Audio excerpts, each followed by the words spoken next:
Hello guys, I'm Za and this is Za Canada channel. And today we have finally received a letter, and kung ikaw ay nasa punto ng buhay mo ngayon na parang wala ka ng direksyon, wala ka ng pag-asa, and maybe this letter or this kind of story is for you. So wag aalis, we are going to read the content of this letter, and I'm not just sharing this to one person, pero sa mga taong lahat na posibleng umuwi, na papagod at naghahanap ulit ng sariling landas, then this video is for you.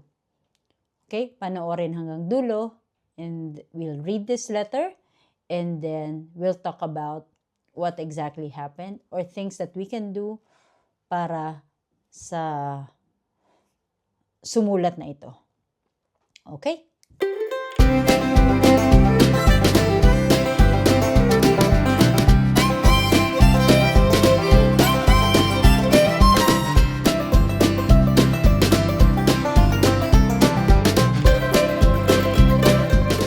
And here's the letter. Dear Ate Za, hindi ko alam kung paano ko sisimulan tong sulat na to, kaya uunahan na kita. Pauwi na ako sa Pilipinas.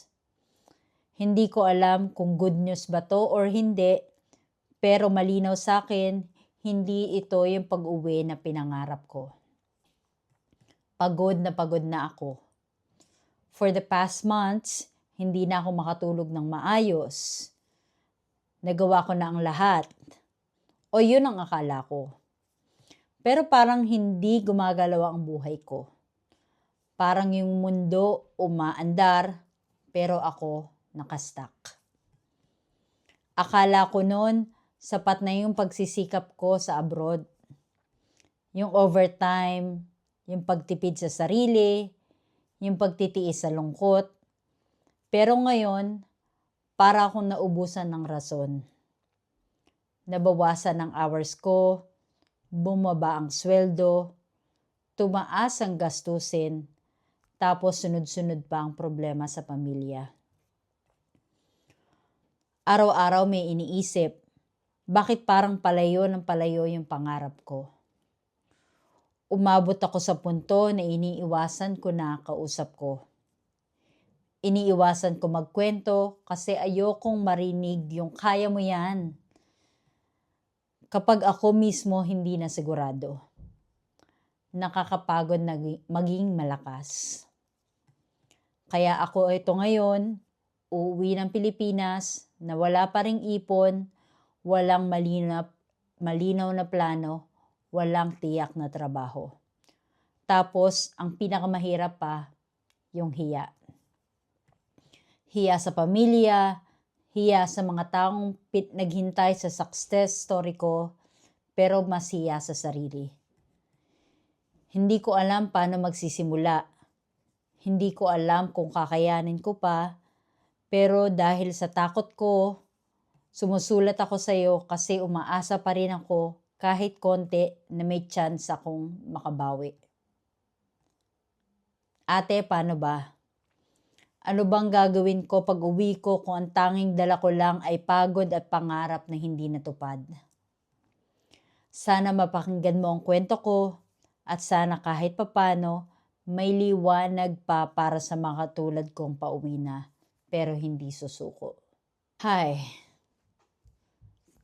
Grabe. Sobrang para sa first letter or para sa first letter na natanggap, then napakabigat. I know how you feel, and thank you so much for giving the courage or giving your sentiment into this channel. Unang-una, kung may ganito kang pinagdadaanan, let me tell you that pagod ka pero hindi ka palpak. Okay? Ang pag-uwi ng walang plano doesn't mean failure. Okay? It means life is calling you to reset. So if you have if you have watched the Wrong Train Theory vlog that I made before, diyan pinag-uusapan ko na sometimes iniisip natin na wrong train ba yung Canada. Minsan iniisip natin na wrong train ba yung ginawa kong steps sa buhay ko. Pero hindi. You are in the right moment at the right time. And it will only make sense kapag naabot mo na yung mga pangarap mo. Or it will only make sense kapag nakita mo na yung reason na ibinibigay sa atin ng Diyos kung bakit nangyayari itong mga bagay na to. May itinuturo sa ating reason bakit natin pinagdadaanan ito. And although, why it feels like a failure? Marami sa atin lumabas ng bansa, dala ay expectation. Hindi lang galing sa iba, kundi galing sa sarili. Ang taas na expectation natin sa sarili natin. Tapos kapag hindi natupad, ang unang-unang sinisisi natin ay sarili natin. Pero hindi natin kinikilala minsan na hindi natin kasalanan.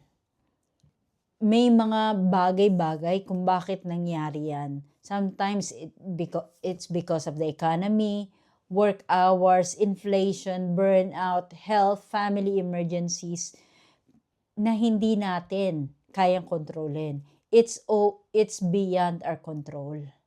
So what are the first things that you can do when you land in the Philippines or kung saang bansa ka pa uwi? The first one is pahinga muna. Okay, wag mo nang mag-grind, wag mo nang gumawa ng nakaka-stress na bagay. Try to take time, self-love. Kung dati, 'di ba, sabi mo nga doon sa letter mo, walang tulog minsan, tipid na tipid sa sarili. This time, try to love yourself. 'Di ba? You would learn how to appreciate na kaya pala ibinibigay sa iyo ng Diyos yan kasi kailangan mo muna magpahinga.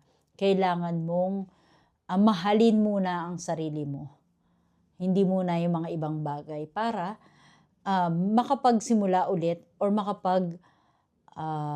ma-inspire ka ulit sa mga gusto mo ulit gawin sa buhay mo. So again, you can sleep, maglakad-lakad, reset muna sa pag-iisip. Step 2 is money reality check. Tingnan kung ano yung nasa bangko mo, magkano ang natitira pa, magkano ang naiuwi mo. Every peso counts. Every dollar counts. Or every centavo that you have in your bank account counts. Kung ano man ang nandyan, bilangin mo na mabuti. And from that moment, kung alam mo na kung anong meron ka at kung ano yung nadala mo sa Pilipinas, then what you can do is micro-planning. Write 3 options. Mag-i-small business ka ba? Magpa-part-time ka ba? Magpa-part-time job ka ba? Or mag-online work ka ba? Skills na pwede mong i-repackage, na pwede mong i-prepare. Nung una, when we were so devastated, kasi nga hindi kami natanggap sa Singapore, di ba? And when we went back to the Philippines, ang daming, ito yung mga ginawa namin. Kumbaga, we were defeated talaga. Kasi nga naubos, halos maubos yung pera namin dahil pumunta kami sa Singapore. And then pagdating namin sa Pilipinas, yes, we have a backup plan, which is Canada at that time. Pero at that time, hindi pa rin naman 100% sure ang Canada at that time na umuwi kami galing Singapore. Kasi pinaprocess pa lang yung LMIA at that time. Wala pang work permit. As in, zero. As in, hindi ko alam kung ma-approve ba yung LMIA o hindi. Ma-approve ba yung work permit o hindi. But then again, that moment we planned. Iisip namin, ano ba ang pwede namin gawin doon sa natitira naming pera? Ano ba ang pwede naming, ang pagkakitaan para at least mabuhay pa rin kami sa araw-araw? And if you'll try to do that, you would eventually redirect or divert yourself to something that will make you fruitful or productive. Tapos, use your network. May kaibigan, pinsan, kapitbahay, hindi para mangutang, okay? Pero para humingi ng opportunity, probably ng work opportunity, information, ng referral.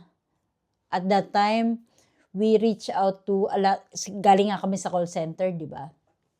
Even before we went to Singapore, like, well, before Singapore we were in Brunei, and before Brunei we were working as a call center agents sa Pilipinas. So we reach out to these same people para magtanong kung anong latest ngayon. Since uso na pala ang work from home at that time. So we ventured into work from home opportunity. Kasi medyo traffic sa Pilipinas, sa Brunei kasi walang traffic. So hindi na kami sanay mag-commute. Hindi na kami sanay mag-beat sa traffic kasi sobrang walang traffic sa Brunei, walang traffic sa Singapore. Kung meron man, minimal lang. Hindi kagaya sa Pinas. Anyway, ayun, kaya nag-work from home kami. And we got these opportunities, or we got these work opportunities from friends, from previous Facebook friends na nagbukas sa amin ng mga pinto para magkaroon ng trabaho at makasurvive sa araw-araw. And small wins rule. So 200 a day, halimbawa, there are things that medyo may naipon kang onti dito sa Canada na mga gamit na pwedeng ibenta sa Pilipinas, na pwedeng i-live selling, na pwedeng i-online selling. Then small wins is a start, 'di ba? Small wins rule. I-celebrate mo yung small wins mo. Alam ko na hindi ganun kalaki kagaya ng sahod na kinikita mo dito sa Canada, but come to think of it, mas maliit naman ang cost of living sa Pilipinas kesa sa cost of living sa Canada. So whatever you're earning right now in the Philippines will suffice to your everyday lifestyle dyan sa Pilipinas. 'Di ba? Ang mahalaga, hindi ka na stuck. Gumagawa ka ng paraan kahit maliit. And let me tell you this, na you are not umuwi kasi hindi ka nagtagumpay. Okay? You are someone who learned enough to start smarter. Okay? Hindi ka bumalik sa Pilipinas para magtago, bumalik ka para magtayo ng bagong pangarap or ng panibagong chapter. So isipin mo lang, nag-level up ka na. Nag-level up ka sa next chapter or pumunta ka sa next chapter ng buhay mo na you are willing to try again. And if Canada is still for you, pwede naman bumalik eh. 'Di ba? You just have to look for that right step or to that right moment or to that right pathway kasi meron ka ng Canadian work experience, and that is, take that to your advantage. Mag-apply pa din, huwag titigil mangarap, and eventually makakabalik ka pa din. Okay? So, to the person who wrote that letter and to everyone who feels the same, hindi ka nag-iisa, hindi ka huli, at hindi ka talo. So, kung kailangan kang bumalik to zero, kung kailangan you need to start from scratch, okay lang yan. Minsan, dun talaga nagsisimula ang lahat ng ating mga pangarap. At ngayon, kung walang naniniwala sa'yo, let me be the first. Kaya mo ulit magsimula at kaya mong bawiin yung buhay mo. Alright? So, thank you so much for writing this letter once again. And for those people who would like to write me a letter as well, just like what I read, just yung email address ko lumalakad dyan sa baba. And like this video, subscribe on this channel, join, at laging tatandaan, Hindi kailangang maraming pera, basta may peace of mind. Thank you for watching and I'll see you again next time. Bye-bye.